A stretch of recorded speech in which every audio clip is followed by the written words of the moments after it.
jangan nanti aku diangkat, ibarat katakan aku dikenal oleh satu, dikatakan al ulama itu ulama amanah. Ulama apabila sudah menyandarkan diri kepada umara tidak amanah lagi. Ini yang katakan. Ulang lagi tadi Pak, kata kuncinya apabila ulama menyandarkan diri kepada umara penguasa amanah, tidak amanah.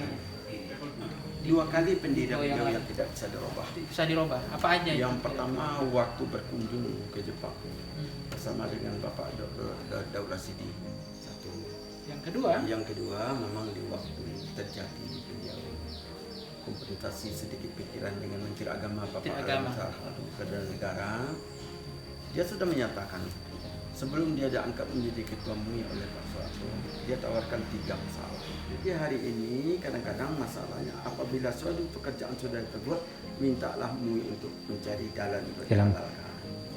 Sebenarnya bukan mencari fatwa, pembenaran. Iya, kebenaran. Bukannya fatwa diminta dulu membuat sesuatu, tapi dibuat dulu baru cek. Nah ini dia tidak sesuai. Akhirnya itulah gesekan itu. Iya. Hendaklah kamu Hidup dalam hidupmu. Iya. Janganlah kamu mati dalam hidup. dalam hidupmu. Kalau kamu hidup dalam hidupmu, kamu akan hidup dalam kematian.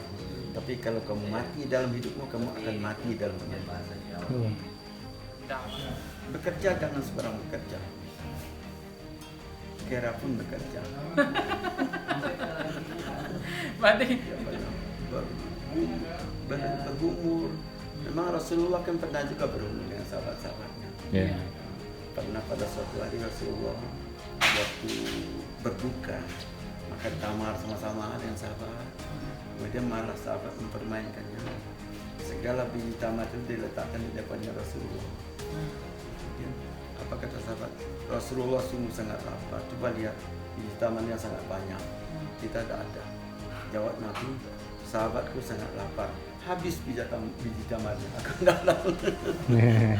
Kasih Jadi ilmu perantau ya. Iya, jadi ibu angkat di Makkah, bahkan ibu angkat di Makkah ingin untuk menahannya selama-lamanya karena ada anak perempuannya yang ingin dijodohkan Makkah.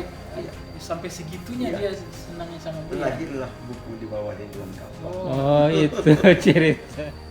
Dan banyak dapat ilmu tadi dari Pak Buya juga itu tentang bagaimana nilai-nilai yang ada dalam Buya.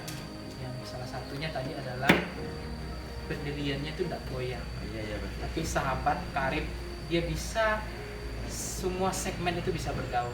Anak muda, orang tua, siapapun dia sangat, berarti kan artinya dia luwes, artinya tidak berjarak dengan siapapun. Iya betul. Dengan sahabat dia juga bagus. Cuma soal pendirian, saya ingat satu kata ketika beliau mundur dari ketua MUI. Betul. Apakah itu terkait dengan kokohnya pendirian beliau itu tidak bisa Dua kali pendirian beliau yang tidak bisa dirubah. bisa dirubah? Apa aja? Yang pertama waktu berkunjung ke Jepang bersama dengan Bapak Daulah Sidi.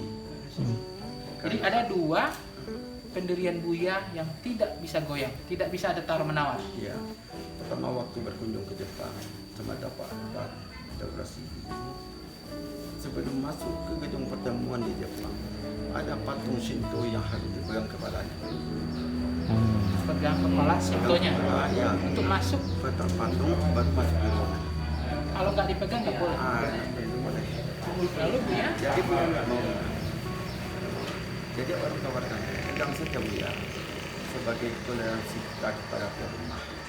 Jawabnya, memegang ini salah satu keyakinan. Aku tidak yakin dengan yang ditimbulkan akibat memegang itu.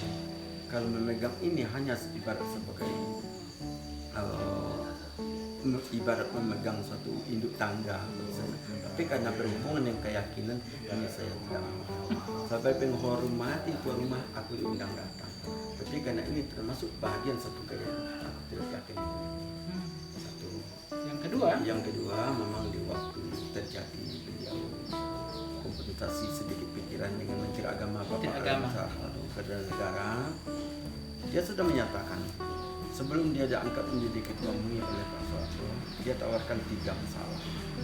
Yang pertama, jangan saya kasih honor. jangan dikasih honor, Gaji. gaji, insentif. Iya, jangan insentif. Yang kedua, izinkan MUI punya sekretariat di Al-Azhar.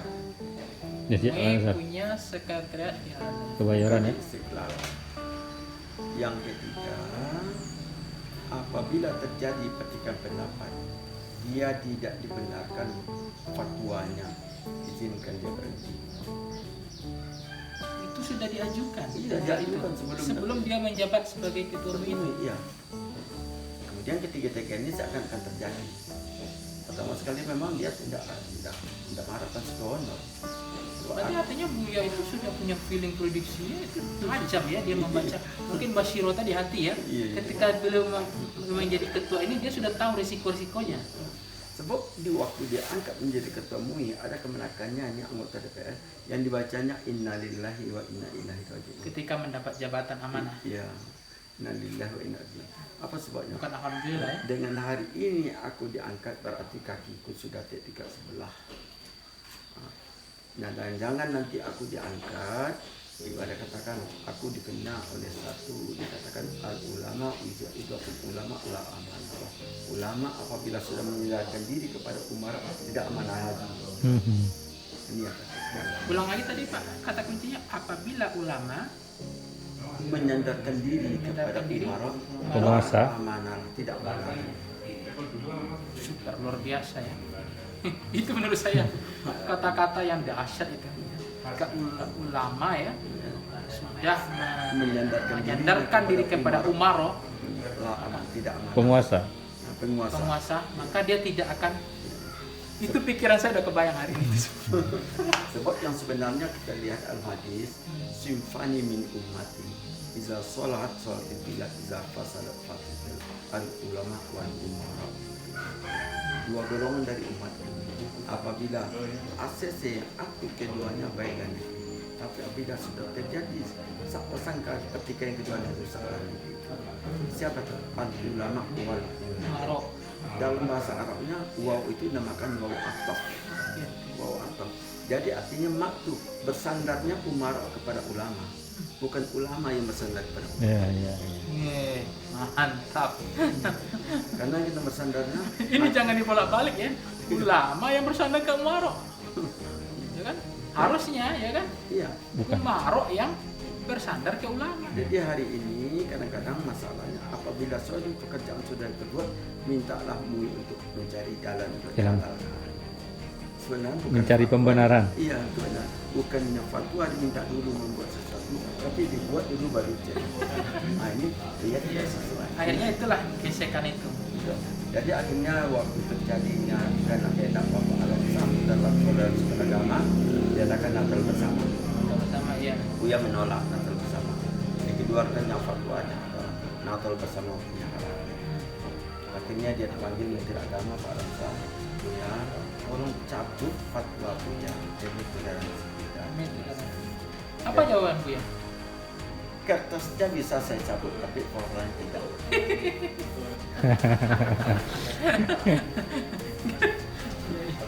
Kertasnya siap saya cabut, tapi fatwanya tidak.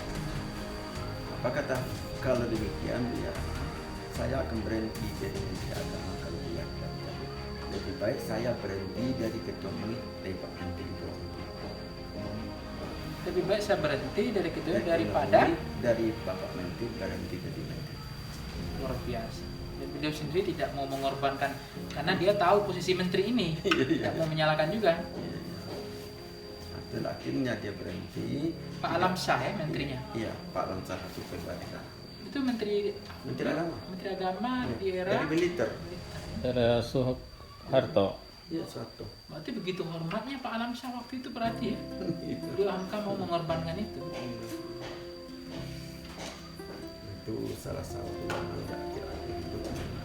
Sebab dia yakin. Suatu keyakinan dia pernah kami dulu belajar dengan Mas Gemar. Hendaklah kamu hidup dalam hidup, jangan kamu mati dalam hidup. Hendaklah kamu Hidup dalam hidup. dalam hidupmu. Ya, Janganlah kamu mati dalam hidup. dalam hidupmu. Kalau kamu hidup dalam hidupmu, kamu akan hidup dalam kematian. Tapi kalau kamu mati dalam hidupmu, kamu akan mati dalam kematian. Dalam itu. Bukan dangkal yang dalam itu. Ditanya apa pengertian hidup? Hidup kita itu adalah tolong kadang-kadang kita hidup ibarat ikan dalam air. Betapa banyak air laut itu hasil, Tapi ikan itu tapi ikan tidak ada yang hasil kecuali kalau ikan itu sudah mati. kemudian dijemur. Diasinkan. Akan dipengaruhi. Jadi hidup apabila dosa pengaruhi alam lain dan tidak mempengaruhi alam, berarti kita sudah mati. Ya.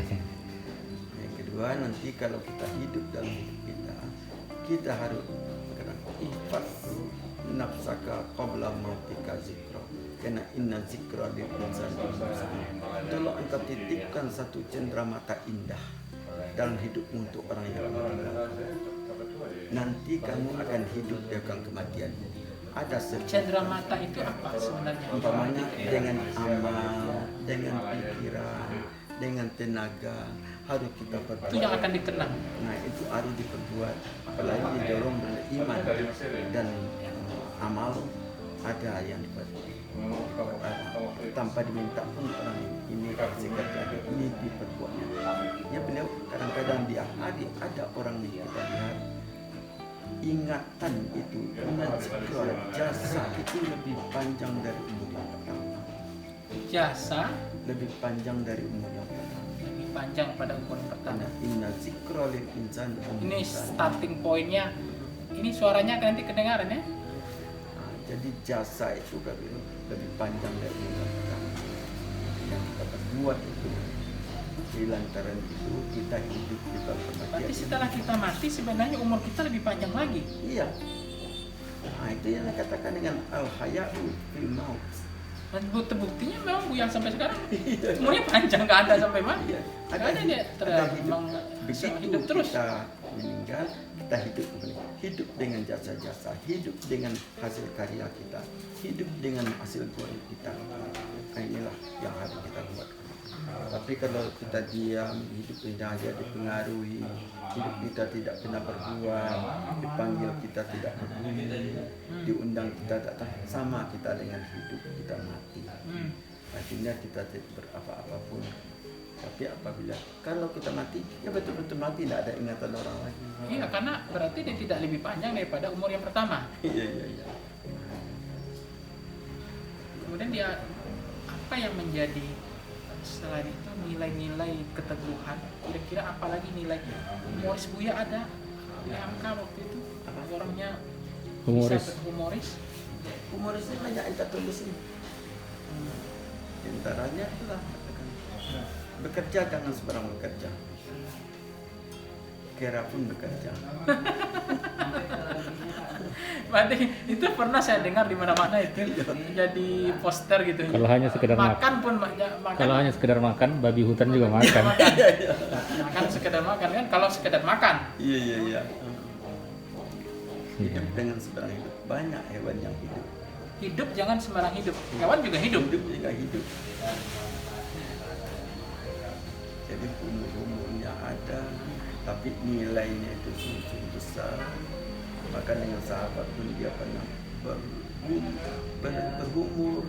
Memang Rasulullah kan pernah juga berumur dengan sahabat-sahabatnya. Ya. Karena pada suatu hari Rasulullah waktu berbuka makan tamar sama-sama dengan sahabat. Kemudian malah sahabat mempermainkannya. Segala biji tamar itu diletakkan di depannya Rasulullah. Kemudian apa kata sahabat? Rasulullah sungguh sangat lapar. Coba lihat biji tamarnya sangat banyak. Kita tidak ada. Jawab Nabi, sahabatku sangat lapar. Habis biji tamarnya. Aku tidak tahu. Kasih biji sewa aja. Jadi angka pun umur seperti itu tidak pernah diluputkan. Tapi umurnya itu memang betul-betul lah dari dasar-dasar akhlakul Nabi itu ya. Kenapa Buya bisa punya kemampuan menulis sastranya itu tinggi sekali? Apa karena memang pengaruh guru mentornya atau Buya memang kemampuan dia menulis dari dulu? Saya sendiri hari ini dengan dunia di tahun 2020 saja belum punya novel sampai sekarang. Buya hidup di zaman itu, belum ada mesin ketik mungkin ya. Tapi bisa menghasilkan karya-karya yang luar biasa. Yang pertama kalau kita lihat, beliau tidak bisa membiarkan berlalu situasi yang ada. situasi yang adanya dalam catatan dan pasti mempunyai suatu nilai-nilai. Satu, kembali ya, berkunjung tahun 50 ke Mesir. Peristiwa perjalanan itu lahirlah buku di pinggir sungai Nil. Berkunjung ke Irak, lahir buku di pinggir sungai Jalah. Tidak ada yang tercecer. Iya. Sampai? Dapat kunjungan 4 bulan ke Amerika sebagai jurnalistik, lahir buku 4 bulan di Amerika. Jadi semuanya ada catatannya.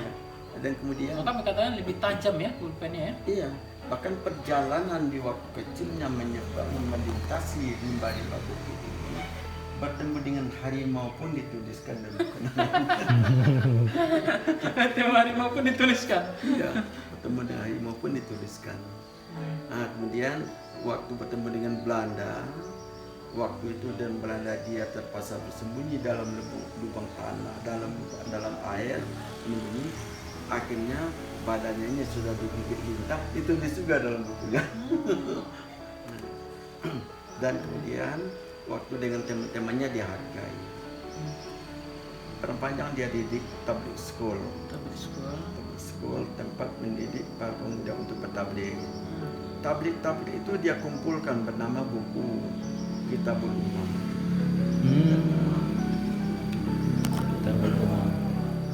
Bahkan di Jakarta kami lihat ada dari jam 4 sore sampai jam 6 sengaja diluangkan waktu untuk menerima masalah-masalah rumah-rumah tangga. Konsultasi ya. Ya. Itu pun menjadi buku. Jadi beliau tidak membiarkan. Bahkan kalau kita lihat peristiwa-peristiwa yang ditulis dalam novel dititelak dari awal pribadi kehidupannya atau sesuatu yang ingin dirubah. Yang pertama dulu ingin untuk merubah sistem kehidupan Minang yang tidak membenarkan orang Minang untuk nikah dengan luar Minang. Oke, suku kawin sesama suku. Ya, itulah dia lahirkan buku Tenggelamnya Kapal Pandawi. Ya, ya, ya. Iya. Jadi hari ini kehendak bukunya itu tercapai. Ya. Satu. Yang kedua, buku yang pertama sekali novel di beliau adalah Si Sabariah. Saya nggak pernah sih. Sabariyah ya, Sabariyah. Sabariah itu peri kehidupan satu rumah tangga. Berarti itu semua membahas tentang rumah tangga. Iya, rumah tangga. Yang pertama adalah yang anaknya ini sudah ada istilahnya amat sudah berkecintaan dengan seorang pemuda. Tapi kehidupannya dalam keadaan sedang.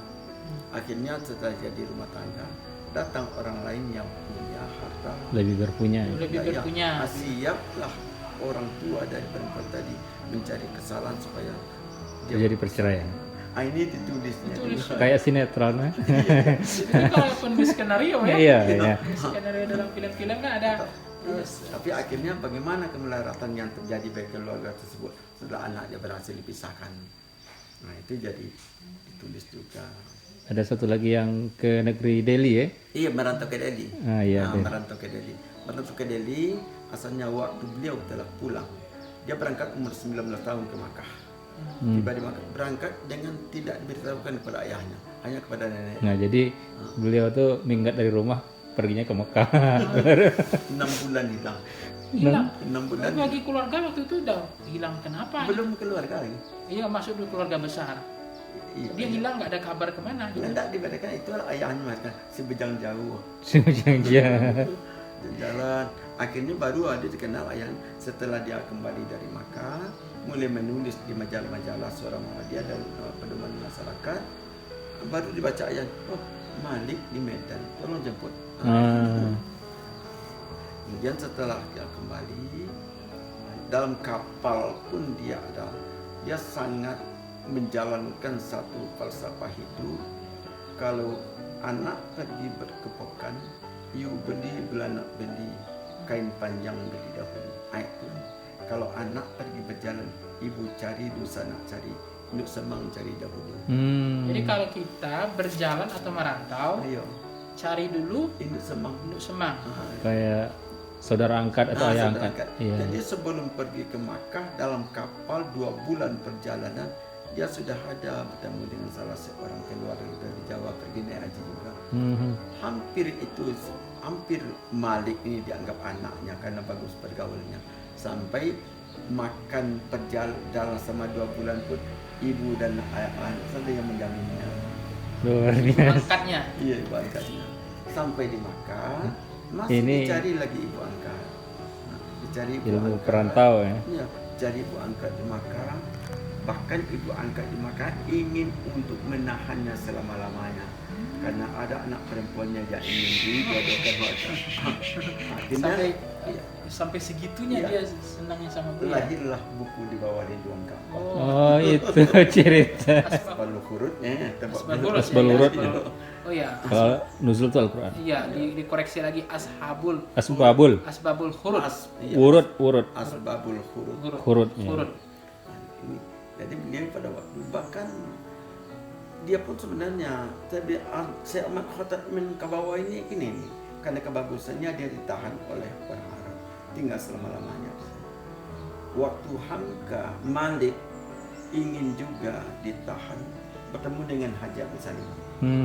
Haji Agus Salim, dengan Haji Agus Salim dia sudah bertemu di Jogja bersama dengan Fahrudin.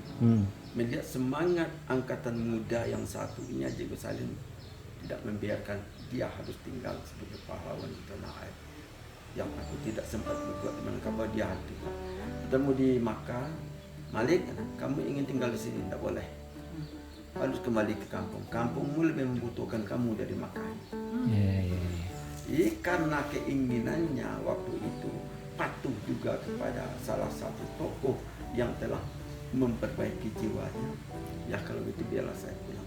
Tapi di Makkah tidak membiarkannya pulang. Karena tidak membiarkannya pulang, belanjanya ditahan.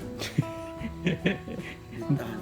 Di embargo. Ya, dihitung belanja cuma yang ada dari Jeddah ke Medan, tidak sampai kampung. Dari Mekah ke Jeddah tidak ada. Karena tidak ada untuk menyewa naik ke atas unta, dia jalan kaki dari Mekah ke Jeddah. Masya Allah. Oh itu saya pernah dengar ceritanya. Sampai kakinya tuh agak dia terhambat jalannya oleh apa namanya pasir itu. Iya. Kemudian dia subuh-subuh udah bangun. Tapi perjalanan waktu itu katanya perjalanan yang dia ceritakan dalam ceramahnya. Iya. Ketika perjalanan dari Dari Mekah ke Jeddah. Mekah ke Jeddah di zaman dulu dengan kalau sekarang katanya lebih dekat. Tapi dulu itu saya pernah jalan katanya jalan kaki. Jalan kaki. Kemudian baru naik mobil, naik kapal dari Jeddah ke Delhi ke Medan. Sampai di Medan baru dia dapat mengajar di sekolah di Delhi. Kemudian di Delhi itu pun kemudian tentu sebagai salah seorang remaja yang baru berumur ini, ada orang karena Malik sudah pulang, orang-orang saudara ayahnya sudah berkumpul. Ayahnya tanya, kemana kamu selama ini? Ditanya oleh ayahnya. Iya, kemana? Saya Yang 6 bulan tadi. Iya, saya pergi ke Makkah. Kaget. Iya, hah? Ke Makkah ya?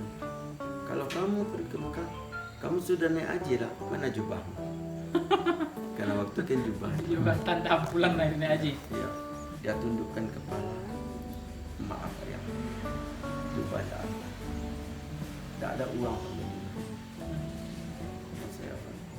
Ayahnya berdiri, masuk ke dalam kamar, mengeluarkan sebuah jubah yang bermana warna siang malam. Malik, ini saya bikin di Makkah dulu sebelum saya nikah dengan orang tua. Berarti sebenarnya ayahnya Buya juga udah pernah ke Mekah sebelumnya. ya? Udah. Iya, lama. Lama juga. Lama belajar dengan sama Haji Rasul. Haji Rasul itu. Iya. Nah, ini saya bikin dulu di Makkah sebelum saya nikah dengan orang tua. Saya berikan kepada pakaian. Diserahkan pada malam Jumat dan Kamis.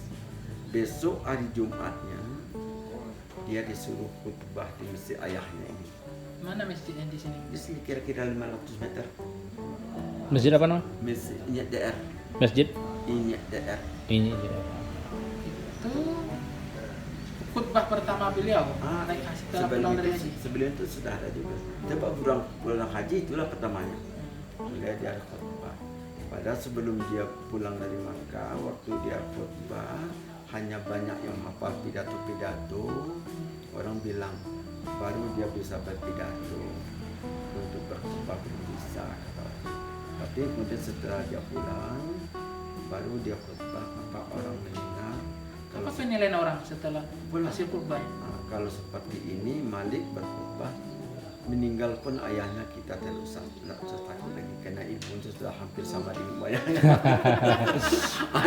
Itu orang kampung. Soalnya gitu orang kampung ngomong kan. Orang kampung. Jadi sudah ada regenerasinya, ilmunya udah setara. Iya. Akhirnya setelah itu tinggal beberapa hari, beberapa bulan di rumah. Pada suatu malam dia dipanggil oleh adik ayahnya bernama Yusuf Amrullah, yang sekarang makamnya mereka Taimak ayahnya. Malik, mari kita ke belakang rumah. Ada sesuatu yang akan disampaikan padamu. Apa itu? Kamu masih marah pada yang tidak? Sudah sayang pada yang sudah. Bisa kamu hibur ayahmu, insya Allah bisa. Sekarang tolong sempurnakan jiwa ayahmu. Tolong jangan kamu abaikan rahasia hatinya ini sampai ke kami. Apa saya? Kamu akan dipertunangkan dengan Sudah disiapkan. Dato' Raja namanya Siti Rahab. Salah satu untuk menyenangkan ayahnya. Iya. Tapi boleh dekat nggak apa-apa Paknya kalau suaranya. Waktu itu baru umur Siti Rahab ini 15 tahun. 15 tahun. Amka baru 20 tahun. Beda 5 tahun. 5 tahun. Bahkan Amka mengatakan istri itu agak rendah juga darinya. Sehingga waktu berfoto dia suruh naik ke atas bangku kecil. Oh, yang foto ini naik bangku nih. Iya. Kemudian Hamka jawab apa? Ya pada waktu itu kalau itu kehendak ayah sebenarnya tidak ada pula jalan bagi saya untuk bantahnya. Walaupun saya ada juga punya cita lain. Yang pertama ingatan masih ada ke perempuan Delhi. Yang kedua sedikit masih ada juga kepada perempuan Makkah. Ada 3 ya. Bahkan Yang di waktu di Mekah yang bahkan ditulis di dalam buku di Makkah apa kata perempuan Makkah. Kalau Allah tidak menjadikan kita bertemu jodoh di dunia ini, moga-moga di akhirat nanti ada juga. Tapi kalau lahir anak perempuan, tolong nama saya jadi namanya. Kesampaian nggak tuh? Tunggu ya. Nggak kesampaian nggak maksudnya yang di Mekah nih? Sampai nggak pesan itu ke beliau? Tidak sampai. Tapi ada anaknya bernama apa? Kita tidak tahu. Kita dari situ namanya jalan. Iya. Tapi nama itu dirahasiakan. Akhirnya setelah dia berkeluarga, barulah kemudian mulai berdakwah, pergi ke Padang Panjang, tiba di Padang Panjang, dibuatlah tabligh school, karena dia ingin mengajar di sekolah yang dibuat ayahnya Tawalib Tawalib Padang Panjang. panjang. Itu sebenarnya ayahnya yang dirikan. Ayahnya bikin, Tawalib itu ayahnya. Tawalib ayah ya. Tapi tidak dibenarkan mengajar karena Tawalib waktu dipimpin oleh Buya Datuk Patuah. Buya Datuk Patuah ini adalah salah seorang aliran SI Merah. Oh, cikal bakalnya PKI. Itu ya. Oh iya. SI Merah. Sedangkan dia baru kembali dari Jawa. Jelas dia aliran SI Putih. Jadi Tawalib pernah merah, Bos. Ini menarik ya. Jadi tidak terima dikasih alasan. Kalau kamu ingin mengajar, apa ijazahmu? Ditanya ijazah. Oh, Ijazah perlu, syahadah perlu. Ya memang tidak ada. Nggak ada. Dan ke ijazah fakultas untuk SD pun tidak ada punya ijazah. itu cara lain untuk menolak lah Dia ya. menolaknya. Karena dia ditolak, dia sendiri yang mendirikan sekolah dinamakan tabligh school. Oh, Iya. sampai sekarang masih ada? Sekarang akhirnya 2 tahun tabligh school dia dapat utusan ke Makassar oleh organisasi Muhammadiyah. Pulang dari Makassar, tabligh school itu dirubah menjadi Kuliatul Mubalighin. Sampai hari ini masih berdiri. Kuliatul Mubalighin ya. KM Padang Panjang, Kuliatul Mubalighin. KM Padang Panjang. KM. Luar biasa. Oke. Nanti tidak berapa lama akhirnya dia kembali dari Makassar. Dia langsung diangkat menjadi kepala KM. Ya KM Kuliatul Mubalighin. Tapi kehidupan agak terancam juga di zaman penjajahan. Akhirnya pada waktu itu diserahkanlah KM kepada Bapak Mali Ahmad, saudara Sekolah tadi ya? Ya. Hasan Ahmad dan Magi Ahmad. Kemudian beliau dapat undangan, dapat panggilan dua dari saudara. Yang pertama panggilan dari saudaranya kerja Makassar dulu ke Jepang. Udah, refleks. Mana? Coba dong. Yang kedua dapat panggilan ke Medan. Medan memimpin sebuah negara. Akhirnya dikabulkan ke Medan. Tinggallah di Medan, pindah pada Padang Medan. Di Medan lah mulai menulis, mulai menyusun buku-buku, mulai menggunakan tanggal kepatuhan lembur itu pertama sekali itu ditulis merupakan Cinta Bersambung di majalah. Oh, Yang baru Oh, Cinta Bersambung di majalah yang kemudian baru bukukan, kemudian baru jadi novel, sekarang udah difilmkan. sampai tahun 50 beliau dipanggil oleh Menteri Agama ke Bapak Muda, Menteri Agama kita pertama dipanggil ke Jakarta. Kenapa bisa Menteri Agama tahu tentang beliau harus dipanggil? Melalui karang-karangan, Karangan melalui beliau? ceramahnya, karangannya, di mana-mana waktu itu karangannya sudah dimuat. Berarti dia di sini tapi pikiran dia udah kemana-mana. Iya, Medan waktu. di Medan. Di Medan ya, Waktu di Medan. iya waktu di Medan Majalah udah kebaca oleh Menteri Agama. Ya, apalagi waktu itu di banyak ada membuat sebuah hidup dalam bimbing agamanya di dalam majalah Suara Muhammadiyah sebuah hidup. Nah, itu akhirnya dipanggil oleh Menteri Agama, diangkat menjadi dosen luar biasa Di Oh, di Jakarta. kampus apa? Salat kita. Bahasa deh.